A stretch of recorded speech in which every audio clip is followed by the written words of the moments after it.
À la une également, La Lune est un roman, ouvrage passionnant signé Fatoumata Kébé. Bonsoir. Bonsoir. Soyez la bienvenue sur TV5 Monde. Vous êtes astrophysicienne et vous signez donc ce livre chargé d'histoires, de mythes et de légendes. C'est chez Slatkin et compagnie édition. Alors, peut-être pour commencer, pourquoi est-ce que la Lune fascine-t-elle autant l'humanité? J'ai bien dit l'humanité, c'est-à-dire depuis presque le début. C'est un objet qui occupe une place prépondérante dans le ciel. Donc forcément, à un moment donné, elle a subi, on va dire, ou plutôt, elle a été l'objet de pas mal de fantasmes d'êtres humains de par le monde. Quand vous dites un objet unique, c'est pourquoi? Parce que c'est l'unique satellite naturel de la Terre? Unique satellite de la Terre, effectivement, mais aussi par rapport à sa taille. Enfin, dans le ciel, vous pouvez voir les étoiles, les planètes, des petits points dans le ciel, mais surtout la Lune, qui est immense du coup par rapport à tous ces astres. Alors la Lune est donc le premier à ce jour et le seul objet non terrestre visité par l'homme, bien entendu. Premier à y avoir marché, c'est l'astronaute américain Neil Armstrong le 21 juillet 1969. Mais bien avant déjà, on trouve trace, expliquez-nous, vous en parlez, de calendrier lunaire. Il y a quoi, 18 000 ans? Alors, c'est des milliers d'années par rapport au calendrier lunaire. C'est vrai qu'il y a des calendriers solaires donc, qui dépendent du Soleil, mais aussi de la Lune. Mais le problème du calendrier du Soleil, c'est qu'il s'étend sur 365,25 jours, tandis que la Lune, c'est plutôt 29-30 jours. Et c'est beaucoup plus facile pour l'œil humain de se repérer, surtout qu'on connaît les phases, premier croissant, pleine Lune, etc. Alors justement, on va parler maintenant de l'importance de la Lune pour les religions. Il y a 8 jours, tout simplement, les musulmans avaient les yeux rivés sur la Lune pour observer le croissant de Lune, c'est-à-dire le jour qui marque le début du mois du jeûne, du Ramadan. Pourquoi est-ce qu'elle est à l'origine, au fond, de toutes les religions, en tout cas des monothéistes? Alors, dans le cas de la religion musulmane, c'est parce que c'est écrit dans le Coran que c'est la vision du premier croissant de Lune qui enclenche le début du mois. Et donc, c'est pour cela que c'est un calendrier lunaire qu'on a chez les musulmans, en sachant qu'avant cela, c'était un calendrier lunisolaire qui mélangeait à la fois les cycles de la Lune et du Soleil. Le Ramadan étant un mois à part entière. Les autres religions, quel est leur rapport à la Lune, si on prend le christianisme et le judaïsme?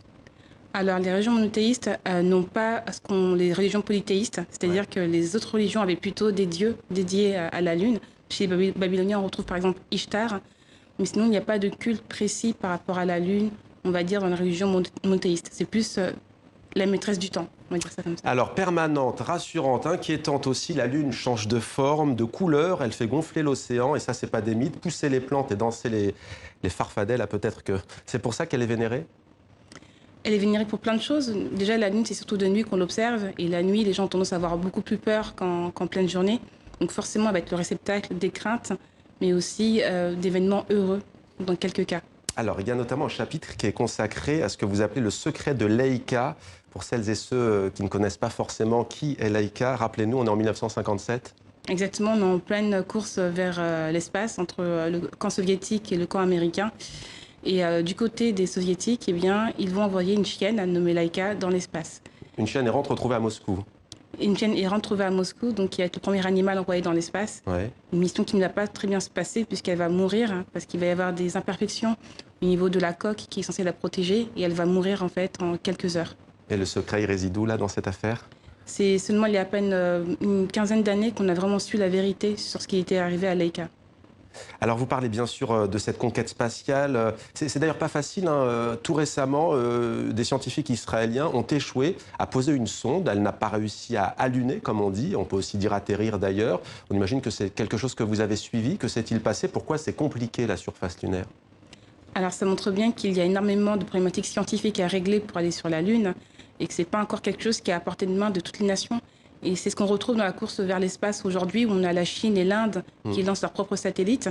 C'est pour montrer que la technologie spatiale, ce n'est pas une technologie qui est facilement accessible. Ouais. Et par rapport au terme allunir, atterrir, on retrouve le mot Lune.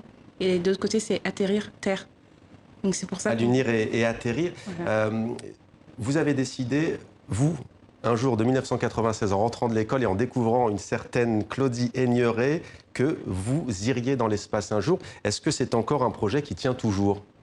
Alors j'avais le rêve depuis très longtemps de devenir astronaute, et c'est vrai que Claudie Aigneret, à l'époque, il y a eu beaucoup de communication sur son départ vers l'espace. Donc ça m'a permis d'encore plus nourrir Ce rêve? cette vocation. Et après, il faut voir ce que l'avenir nous dira, puisqu'on voit qu'il y a de plus en plus d'entreprises privées qui se lancent vers l'espace. Ouais. et qui vont peut-être ouvrir ce métier d'astronaute qui est pour l'instant réservé à ceux qui sont embauchés par les agences spatiales. Vous dites ouvrir, mais puisqu'on est aussi un peu sur la philosophie, est-ce qu'au fond, cette course spatiale et cette conquête des États et peut-être du privé, le dites-vous, vers la Lune, est-ce que ça ne brise pas un peu justement la romance, le côté romanesque de cette Lune? Ça le casse complètement. Il faut juste voir les projets de retour vers la Lune, où certains sont clairement capitalistes. Donc on ne va pas occulter cette partie. Et Ça dépend du projet, ouais. également, et bien que la guerre froide soit terminée, il y a toujours cette notion de conquête vers l'espace qui est d'actualité aujourd'hui. Alors vous avez aussi créé à titre personnel l'association Éphéméride. Quelle est sa vocation? La vocation, c'est d'enseigner l'astronomie. On ne la trouve pas forcément en Île-de-France principalement. Et c'est pas vraiment. Enfin, l'objectif n'est pas que les jeunes, surtout les jeunes, deviennent astronomes, mais c'est qu'ils puissent avoir une certaine culture générale par rapport à l'astronomie notamment. Vous les appelez les empêchés, c'est-à-dire celles et ceux qui n'ont pas forcément accès aux sciences de manière aisée? Exactement. Et là où les sciences ne se déplacent pas forcément pour diverses raisons.